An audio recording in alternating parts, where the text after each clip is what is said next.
मोना एवं विकास नामक दुईटी छोट पिला बहुत भल मित्र थिले। से माने दुई जण एक सरकारी स्कूल रे पाठ पढुथिले।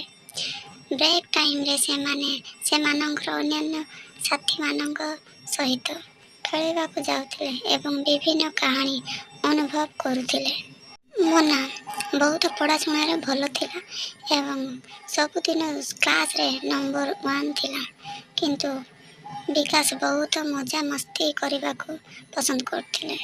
तथापि दी जण मिली एक संगे पढ़ा जीवन थिले एवं विकास से मानक निकटरू अनेक कथा शिखुथिले।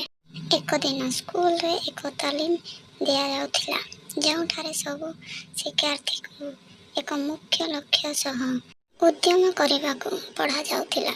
मोना एवं विकास सेथिरे आगकू आस्थिले एवं एक नूतन उद्योग करी गछ लगाइबा आरंभ करथिले, जहा द्वारा से माने समाज को किपरि सफल करि पारिबे बोली भल शिक्षा देले। विकास एवं मोना से मानक मित्रतार माध्यम विभिन्न कार्य सफल होई एक उदाहरण सृष्टि करथिले जे मित्रता एवं सहयोग द्वारा मनुष्य किपरि सफलता अनुभव करि पारिबे।